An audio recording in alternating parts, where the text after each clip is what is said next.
The magnitude 7.4 quake was followed by more than 200 aftershocks. Dozens of people were trapped. 2 buildings in the city of Hualien teetered perilously. The first quake was alarming enough, a rumble more powerful than anything felt in Taiwan for a quarter century, lasting for more than a minute on Wednesday morning, knocking belongings and even whole buildings askew. It was so strong it set off tsunami warnings in Japan, China and the Philippines. But then, even in a fault-riddled place with long and hard experience with earthquakes, the jolt of aftershock after aftershock was startling, continuing every few minutes throughout the day. The magnitude -7.4 quake killed 9 and injured at least 1,011 others, stretching an expert quake response system that has served as a model in other places. In Hualien County, close to the epicenter, 71 people were trapped in 2 mining areas as of Wednesday night and dozens of others were stranded, according to officials. 40 flights were cancelled or delayed.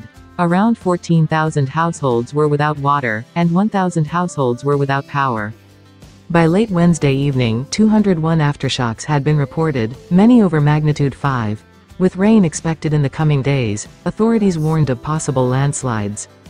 I was sleeping at home when the shaking started, and it kept shaking and shaking for so long, said Chen Xingyun, a 26-year-old resident of Hualien who was with her 2-year-old child and her parents in a 3rd-story apartment when the quake struck.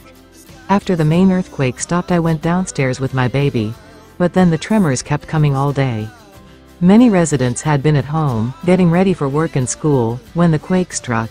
Others were driving on highways or had already set off on early hikes in Taiwan's national parks ahead of a 4-day holiday.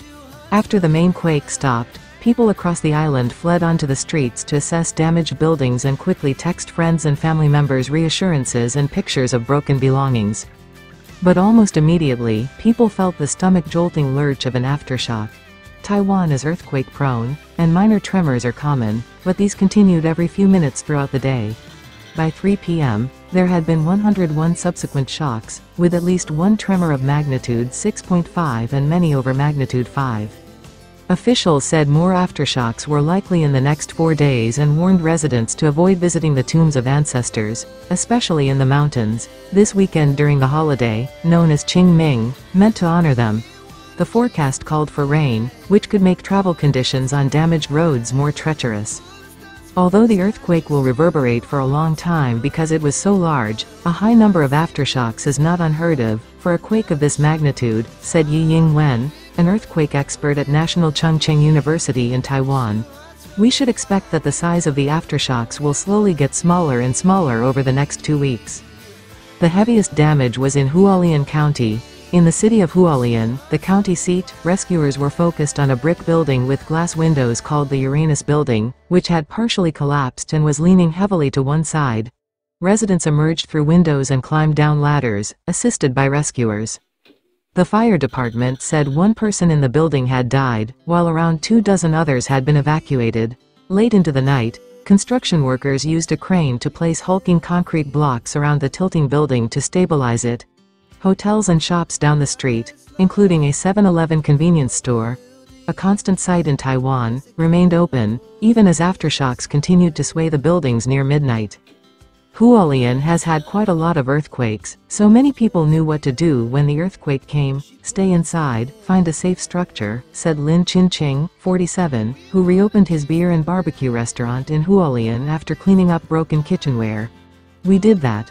But, he said, many people's livelihoods would be hurt. My restaurant is so busy because many others are a mess and haven't cleaned up, he said. The overarching worry, Mr. Lin added, was the destruction of roads and tunnels, which could devastate a local economy that is highly dependent on tourists. A lot of buildings need to be inspected for damage that you can't see. That will take a long time too. Rescuers freed dozens of people trapped elsewhere in Hualien County.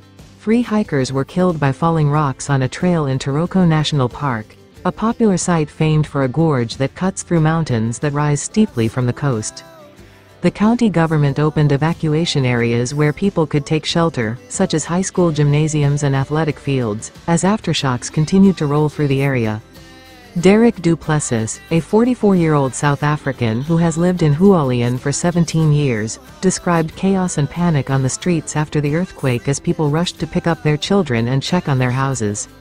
Roads were blocked off, he said, and walls had toppled onto cars. Right now people seem to have calmed down, but a lot of people are sitting on the road, he said. They don't want to go into the buildings because there are still a lot of tremors. Taiwan is at the intersection of the Philippine Sea tectonic plate and the Eurasian plate, making it vulnerable to seismic activity. Hualien sits on multiple active faults, and 17 people died in a quake there in 2018. The earthquake hit Taiwan as many people here were preparing to travel for Tomb Sweeping Day on Thursday, when, across the Chinese-speaking world, people mourn the dead and make offerings at their graves. The holiday weekend would typically see a spike in travel as people visit family across Taiwan. The authorities were working to restore rail services in Hualien and two-way traffic on the highways in the region, said Wang Guokai, the island's transport minister, at a news conference. TSMC, the world's biggest maker of advanced semiconductors, briefly evacuated workers from its factories but said a few hours later they were returning to work. The company said its safety systems were operating normally and that it was still assessing the impact. TSMC's fabs are clustered along Taiwan's west coast, away from the epicenter of the earthquake. All personnel were safe, the company said. Still, chip production is highly precise and even short shutdowns can cost millions of dollars. Taiwan's earthquake preparedness has evolved over the past few decades in response to some of the island's largest and most destructive quakes. In 1999, a 7.6 magnitude earthquake in Taiwan killed nearly 2,500 people. That quake, which struck about 90 miles south-southwest of Taipei, was the second deadliest in the island's history, according to the USGS and the Central Weather Administration. More than 10,000 people were injured and more than 100,000 homes were destroyed or damaged. In the years since then, the authorities established an urban search and rescue team and opened several emergency medical operation centers, among other measures. And in 2018, after a quake in the eastern coastal city of Hualien killed 17 people and caused several buildings to partially collapse, the government ordered a wave of building inspections. Taiwan has also been improving its early warning system for earthquakes since the 1980s, and 2 years ago, it rolled out new building codes that, among other things, require owners of vulnerable buildings to install ad hoc structural reinforcements. Thanks for watching. Until next time, it's bye for now. Don't forget to subscribe to this channel.